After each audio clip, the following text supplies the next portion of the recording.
My name is Richard Weathers, and I'm here at the Gathering of Eagles, Spiritual Unity of the Tribes, Gathering of Eagles. And my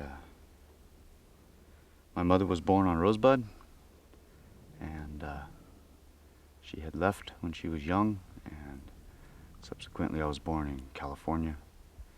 And yeah, I have a family of 8. And mostly part of the reason why I'm here doing what I'm doing is because of my children. And just to help out where I can in this world.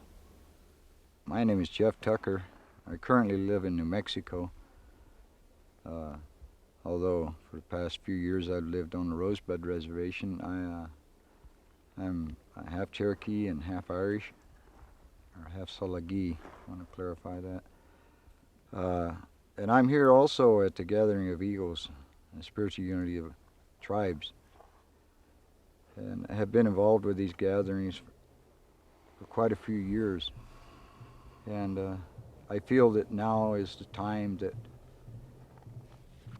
that we've all been waiting on, and we don't have any time left to just simply sit in a circle around the fire and talk about what's coming. We now need to talk about what we're going to do, because that time is upon us. So that's why I'm here today, and I'm sitting here with a group of my brothers from all 4 directions here today, and I'm very honored to be here. My English name given is Frank Austin, and my spiritual name is Many Horses. I come from the Rocky Mountains in northwest central part of British Columbia. Traveled 4 days, and it's a great honor to be here at the Eagle Gathering. It has been prophesied, I was told by my grandparents as a child. To me, this is a dream come true. And the beauty of this is that we're going to share knowledge and wisdom, because in the prophecy, it prophesies that we're all going to come to this table with a special gift.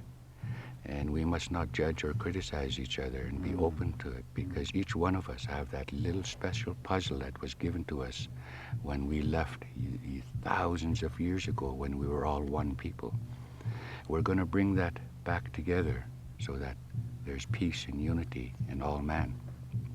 And the key point is that we should not point fingers at each other and blame each other for the wrongs that have been done to all man, not only First Nations. And just teach each other what was wrong to each other. From the teaching we will understand another way that we can come together in unity.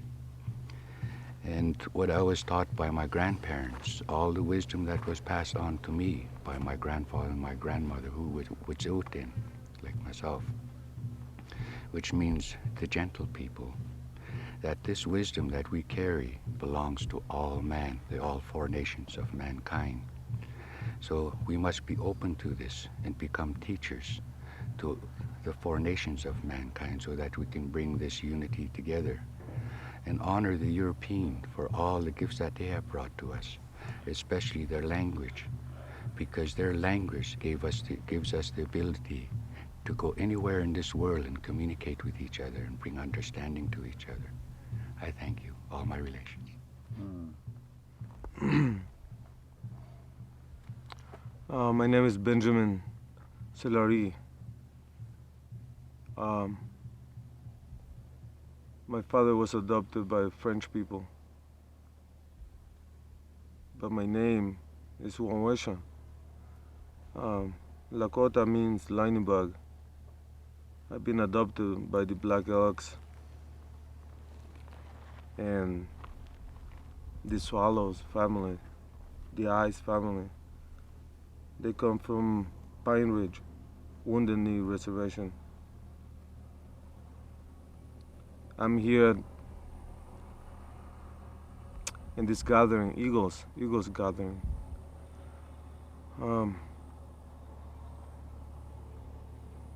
Just try to teach myself and the people, especially through this new technology, what I learned from the elders Lakota elders, which is everything has to come from the heart. Everything we do. In that way we keep in balance. In that way we can help each other. Just like in the way they say mitaku yasin, means all the relatives, everything together, in harmony. Oh, mitaku yasin. I asked you all to, if there's a way we could sit down here today, and Benjamin, I'm really honored that you're here. You brought a special gift to us by bringing that staff to us here at the gathering. We're living in these really crazy times, you know, these really eventful times, historic times. It's a pretty exciting time to be alive. And like I was saying earlier, we were speaking about the prophecies that our elders taught us about there would come a time when non-Indian people or non-indigenous people would come to the native peoples and ask them to teach them. Well, this has happened, and it's gone on for quite some time. The movement took place back in the 60s, and it's slowly progressed. It's went through a lot of different changes. As native people, we've suffered a lot of indignities, a lot of persecution. We've attempted to get together many times in gatherings, and we have actually done a lot of gatherings as Indian people, and we're here now at a gathering called a Spiritual Unity of Tribes gathering, and the Gathering of Eagles here in the sacred Black Hills. And we've done this now 8 times here in these Black Hills with participation from people from all over the world. We've talked about these earth changes that are coming upon us, and these times are here now, and they're increasing. They say next year in May, I've heard a lot of talk about this recently, there's going to be a planet that's coming near us that's going to cause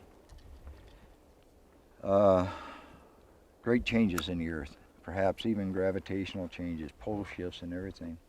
We know that this has happened 4 times prior to this. One of my dreams or visions, I guess you can say, has been to try to get together with all of our elders, our spiritual leaders as Indian people, and plan a gathering where all 4 colors can come together. And we can talk about these times and what we can do to move through these times, to prepare our future for our future generations, our grandchildren's children and our grandchildren. I feel personally that now it's come down to our children. They're going to see these times. It's not going to be our grandchildren or our great-grandchildren that's going to be witnessing this. It's going to be our children and most of us sitting here today. My intent is to try to get these people together and to work out something before we have the gathering. So my intent is in this here, this is my own personal intent, is to have something that we can present to our spiritual leaders, to our spiritual people throughout the land, throughout all the lands, throughout all the world, asking them, pleading them, let's please come together at some point here in the near future, very near future, in some place such as this, where we can sit down and make plans. We have all the tools, we have all the teachings. Those have been shared with many people.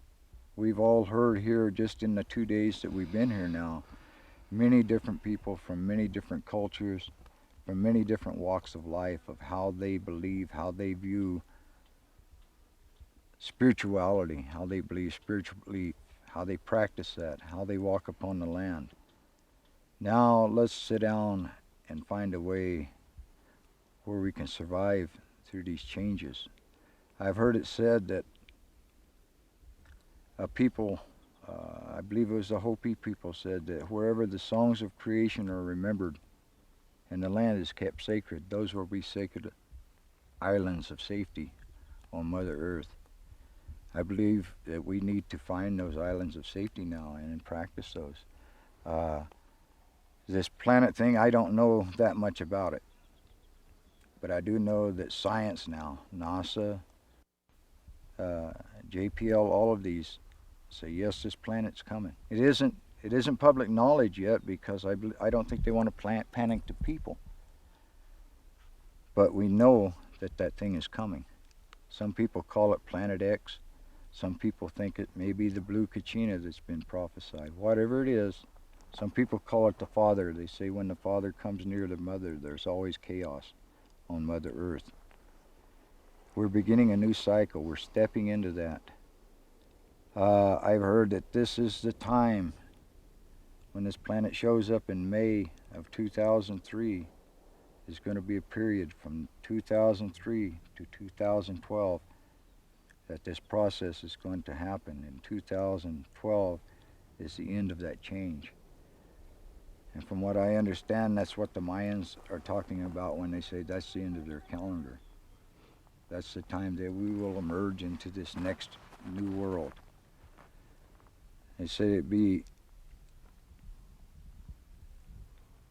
very catastrophic events, and perhaps 60% of the population of Earth will disappear off the face of it. I know that my brother here, Frank, spoke about some of these things here before the people already.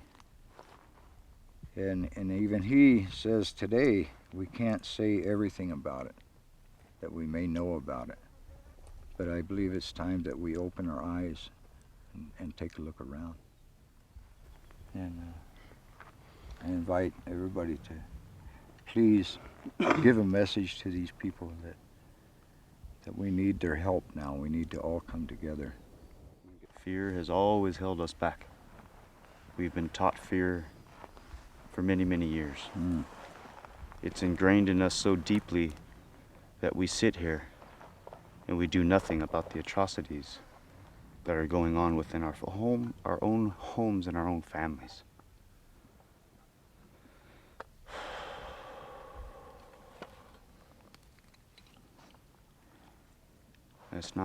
We don't have enough time to deal with how people are going to look at us. We don't have time to worry about whether or not we're doing things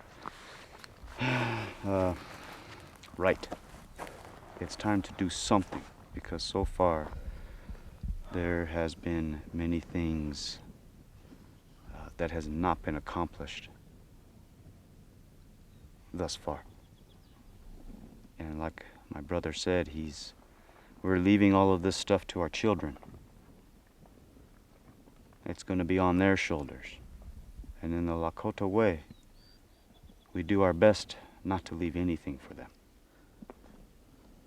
When we die, it's said that we are supposed to take care of all of our business so that they won't be burdened with it. The only thing they need to take care of is their mourning time. That's it. But here we stand and we know about these prophecies. I'm not so concerned about the prophecies. I'm concerned of what's left afterwards. If they come, so be it. There's nothing we can do. That's in God's hands. But there's something we can do afterwards. Leave something for somebody to go on. And maybe we're totally out of line by doing this. Maybe people will look at us and gawk and say they're doomsdayers and things like that. Makes no difference to me. I don't care. I know the thing is that we have to leave something behind, something for people to work on, as far as building themselves a new life, a way of life that's close to God first, before any other. If you don't have a personal relationship with God, then you have nothing. You don't have a personal relationship with your children, with your wife, with your mother, with your father. God comes first. Yep. That's where I see it. And it's hard to live that way. Very hard. And at times I have a terrible time doing it. Because sometimes it means that you have to do and say things that other people don't like. And usually in the Lakota tradition, you don't do that. Because it's disrespectful in some ways. And like I say, we don't have time to worry about what other people think. It's come down to that now. Yeah. We're there. Yeah. I know that in my heart, like I said before, that I have 8 children to think about. This is why I keep coming up to the children. When my brother was talking, it made me cry to think of what we might leave them.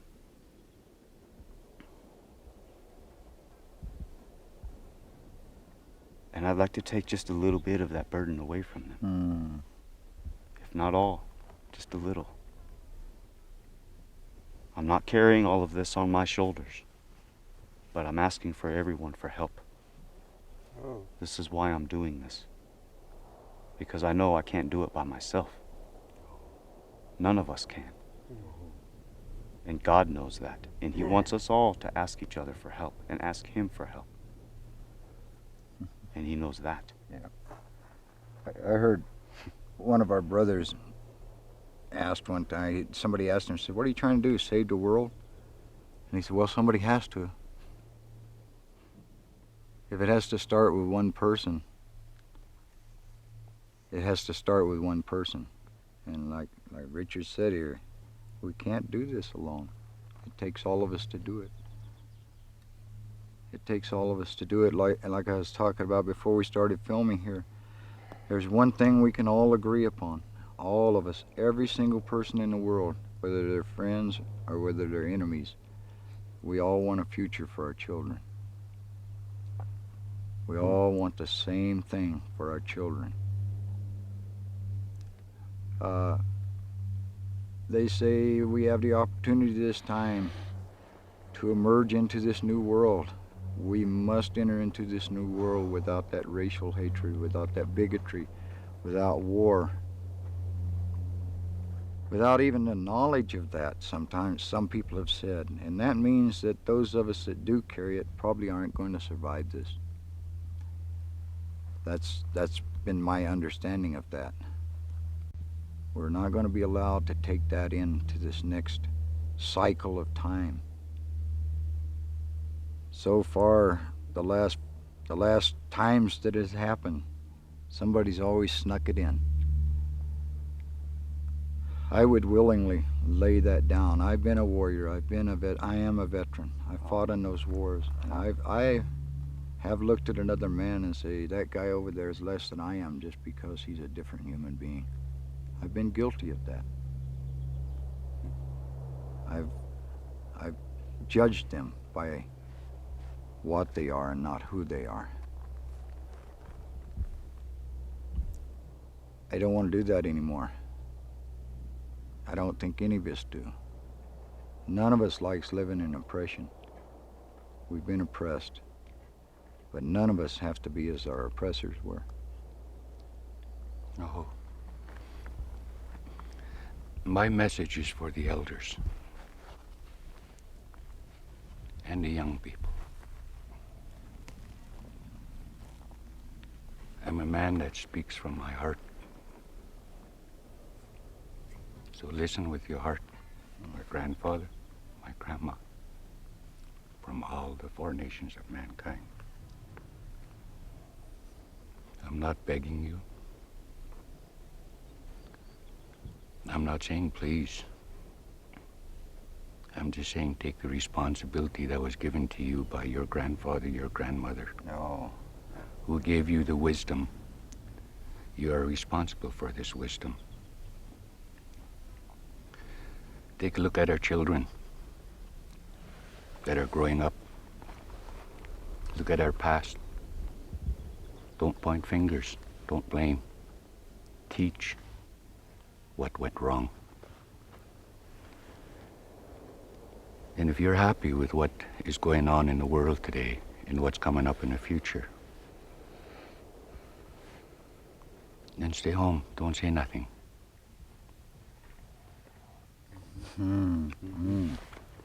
The greatest responsibility given to us is the wisdom that we carry in our hearts. You look at our children. You look at our future. Our children don't have a choice. We do. Come together. Share your wisdom. Bring it to the table. It's a sacred circle.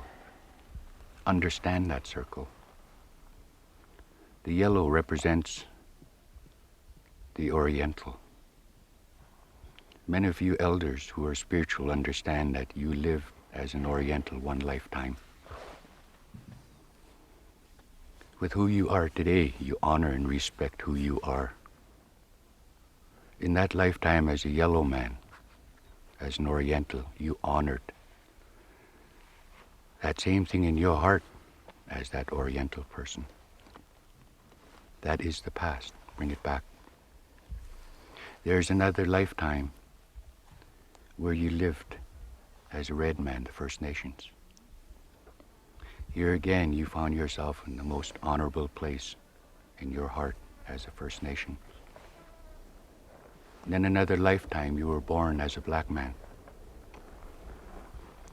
And once again, you found yourself in that place of honor.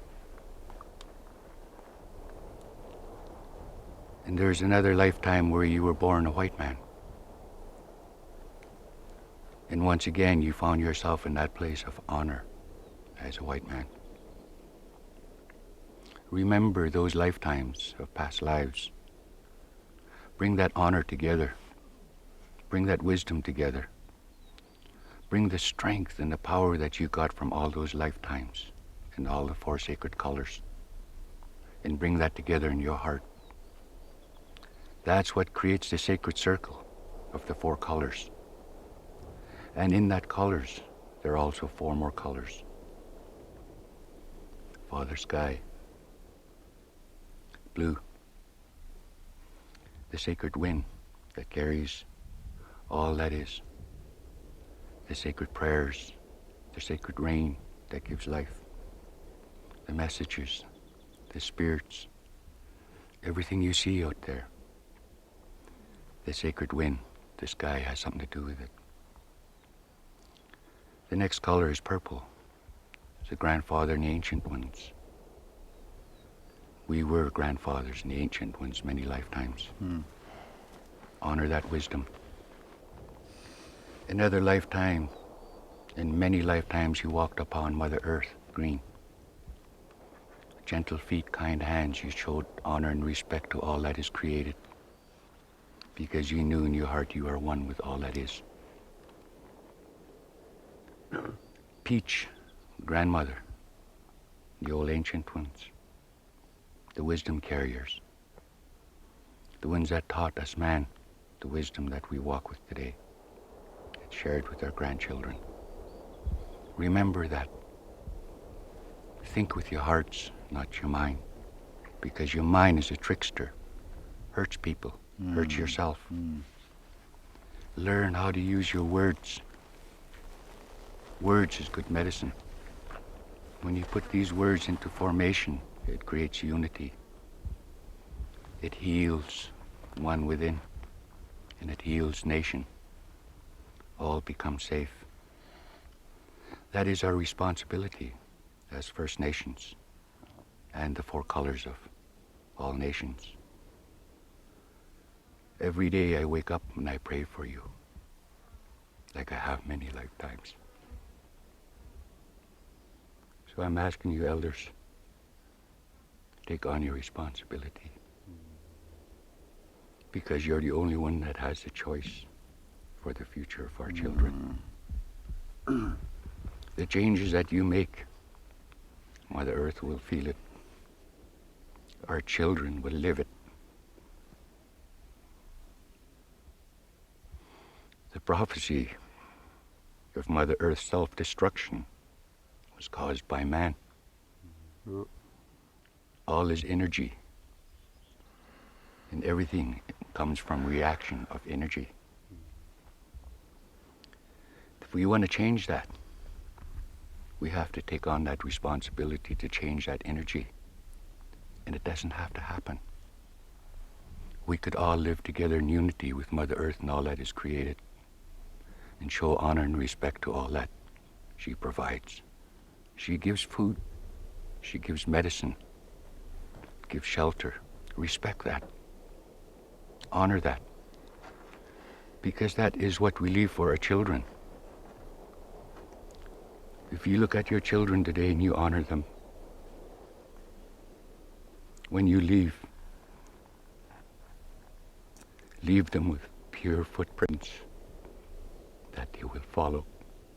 So they will find their way, and they will teach us. As a man speaking to a brother, please learn to show honor to woman. So without her, we cannot survive. Woman was gifted to us to teach us about love, so that we can reproduce again.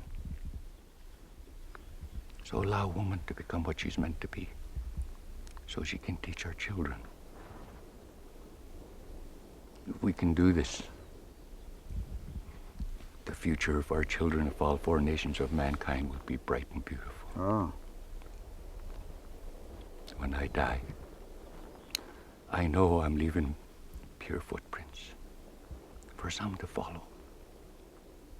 So walk with me and blaze a big trail, so you leave a big road for all to follow.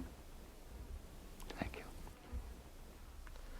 After hearing all my three brothers next to me, I don't have very much to say. But I just know one thing. That if we take care ourselves, all of us, our body, or the area where we are standing, and listen to our heart, we are taking care of Mother Earth, children's, and elders at the same time. If we respect the tree, the stones, everything, we listen to Mother Earth, we are taking care of it. So we are taking care of the children's and the elders, ourselves. The eagle, Joaquin Oyates, powerful beings, they come from the West. We pray with them. So listen to them. Every single religion, they have seen the storms coming. The snow falling from the sky. Warm weather, oceans. So again, if we take care of our own space, we take care of Mother Earth, we take care of the children and the elders. So it's very simple. It's very, very simple.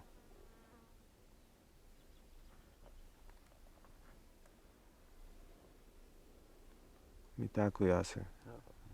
I've heard it talked about by many of our elders, and just what Many Horses here was talking about, the four colors of mankind. You know, each color and each race had a responsibility in creation.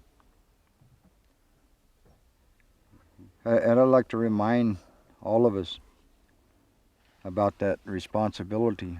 With the yellow man, his responsibility was to the air. And if you look at those Eastern philosophies, that's what they teach, is breath. In yoga and Buddhism, they teach to control your breath. The responsibility was with the air. And in the South, those white nations, their responsibility was fire.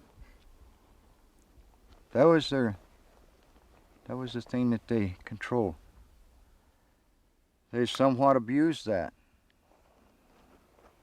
But they've also learned how to harness it. They brought us technology through that electricity, which is part of that fire, which is part of that Wakia's power. Oh. And they have learned how to harness that. We're now speaking through this technology. So whether they realize it or not, they're doing good with this technology, with this harnessing of the fire.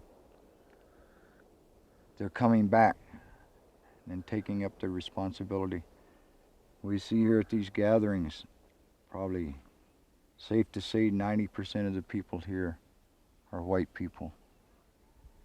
They're wanting to learn. Please, please, how can we regain our responsibility? They already know in their heart. They've taken those steps.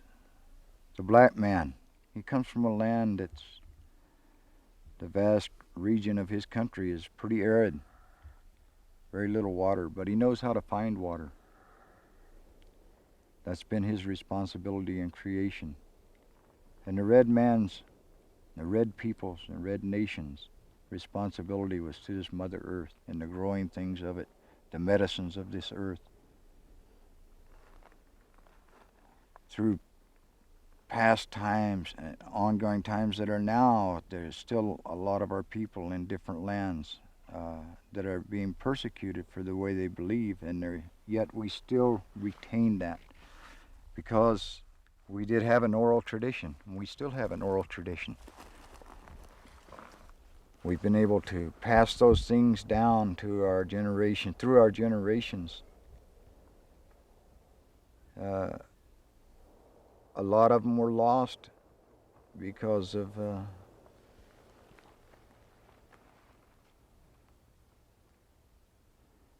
religion. I'm just gonna go ahead and say that. I don't look at our way of life as being a religion. I look at it as a spiritual pathway, a way of life. So I don't see us as having a title of being a religion. Oh. But we have managed to retain that. Since the 60s, I would say, it's been coming back stronger and stronger. We've had to suffer through our own actions too. We have to take our responsibility. We didn't always treat each other with kid gloves, so to speak. There's a lot of our neighboring tribes where I come from that say, you guys were pretty rough on us. So we have a little paying back to do ourselves. We no longer can teach through our oral traditions like we once did. My neighbors over there in New Mexico, they can no longer put their young men in the kiva at 13 years old because the law will not allow it. For a year, they can't take their young men and put them in a kiva and teach them all about their history and all about the spiritual teachings that they have. So I see, here we sit before this camera, before this microphone, using that power of the fire. It's the responsibility of that white race, and I thank them for that gift. This is the way to keep our oral traditions alive. This is the way to keep our oral spiritual teachings alive. It doesn't matter if other people hear it. Not everybody's going to agree with us. Not everybody's going to be in agreement on how we see things. Each one of us as a people anyway, come even on this land, in this nation, in this Turtle Island, from north to south. We're connected at the North Pole and we're connected to the South Pole. So we're really not separate countries here. We're one island in the world. But each one of us had a different way, a different responsibility. We had our own songs, we had our own prayers, but it kept us all in balance. We've lost a lot of that balance, but I believe that we're gaining it back. Let's keep going. Let's keep bringing it back. We have so very little time. And I don't mean this as a scare tactic. I don't want our children to see this and say, Jesus is scary. They're scaring us to death here with their words. That's not our point here. I want them to know that this is just change. It's just change. We have to go through this. But you're going to be so strong. You're going to be so much better than we are. You're going to have the opportunity to be a peaceful people. And this is why, once again, we beseech our elders, our teachers. When I speak, I don't hear my words. Sometimes people say, gee, where do you come up with that? It's not my words. These are the words of every teacher, every elder, my grandparents, my grandmother. Those are their words. I'm just repeating them. I may not remember it, but when I open my mouth in a spiritual way, that's what comes out. And I pray that that's the way they're received. That's the way they're heard. Oh. I'd like to share a prayer that I say that comes from my heart. Creator, Mother Earth, grandmothers, grandfathers, Ascended Masters, the Sister Circle and the Brotherhood. I offer you my body, my spirit, for your guidance, your knowledge, your wisdom, your visions, and your spiritual strength. That'll help me, guide me, to help myself, so I could help my brothers and sisters on the sacred road. So when it's time for me to go, I will come to you, Creator, with open arms, clear heart, straight eyes, and clear footprints for our grandchildren to follow. I thank you, Mother Earth, for accepting me, my body and my spirit. I thank you, Creator, for giving me this chance to say this prayer. Oh. Thank you, grandmother and grandfather, for the wisdom that you have given me that I wear upon my feet. I thank you. It has brought me to this peaceful place of honor, pure unconditional love, respect in its purest form. And in my prayers, you may be a stranger, but we've passed many lifetimes in our paths. In those many lifetimes, I've always prayed for you, like I still do today. I still pray for you. Thank you, all my relations. Yes. Oh. We're here to ask for help, yes, but we're also here to give a message of hope that we still have a chance. We still have a chance.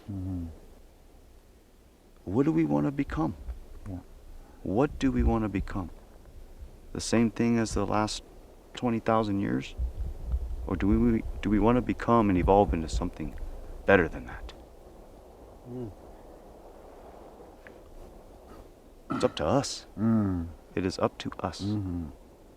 And there's the only one who's responsible for that is me and you and everyone around you. We are all responsible. It's all our job.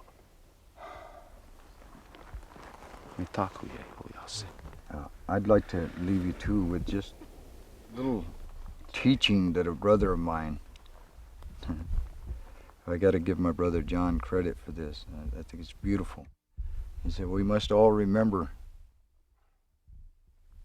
every man is every child's father, and every woman is every child's mother.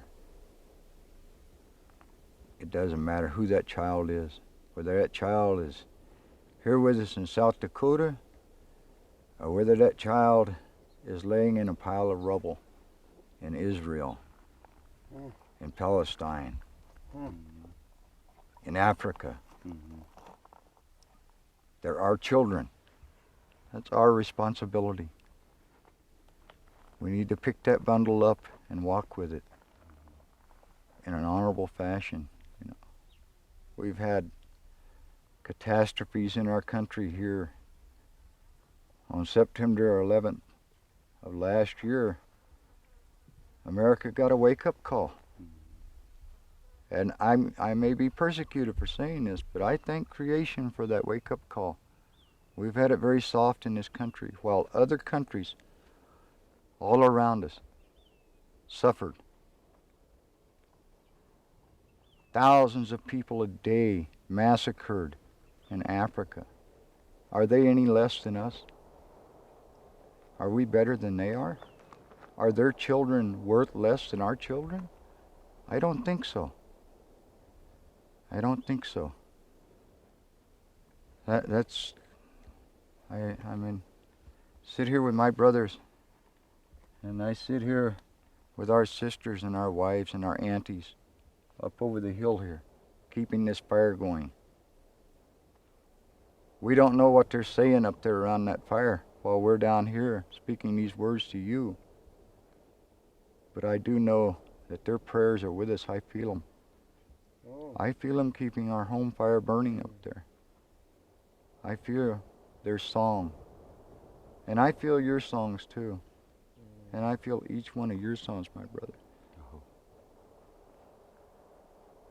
We're a nation of people.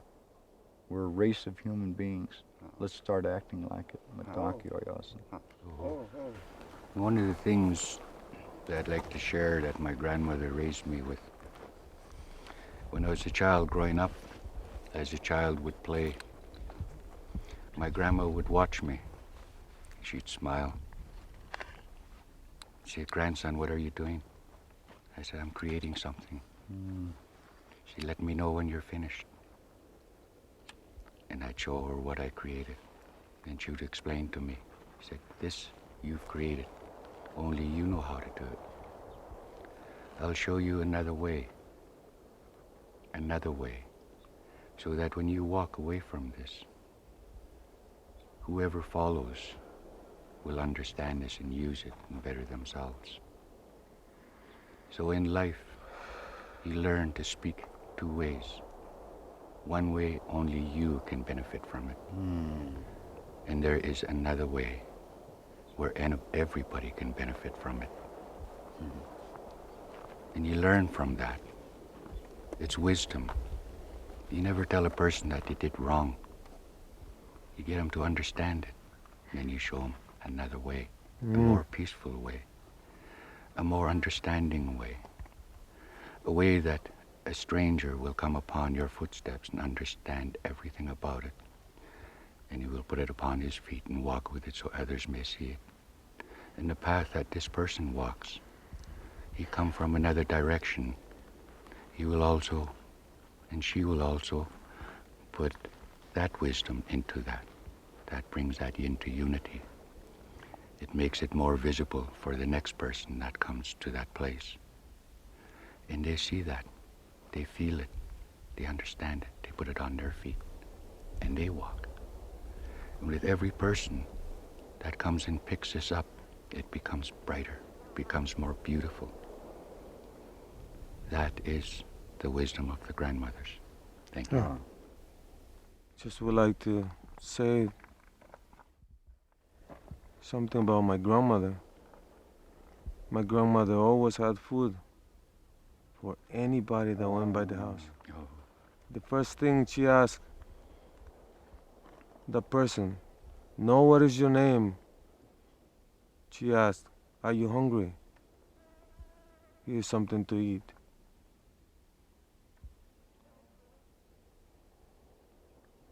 And that's a heart, pure heart.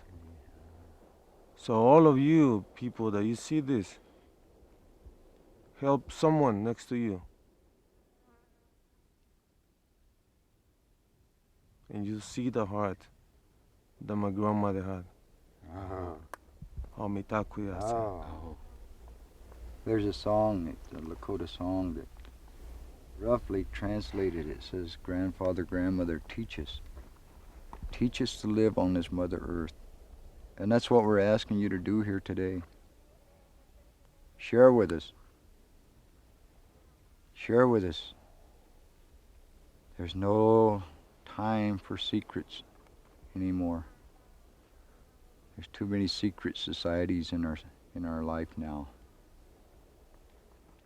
Ochinata kashela wicha wiksuye he na wiksuye.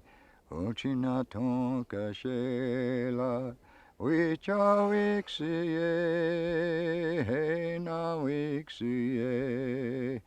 Ochinata kashela wicha wiksuye.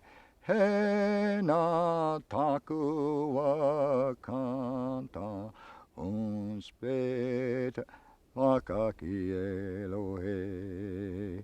He aya oe aya ochinata kashela wicha wiksuye. Hey. Grandfather, grandmother, teach us to live on this earth in a sacred manner. Teach us to get along. Help us. Share with us. Om Mataki Oyasin. All my relations.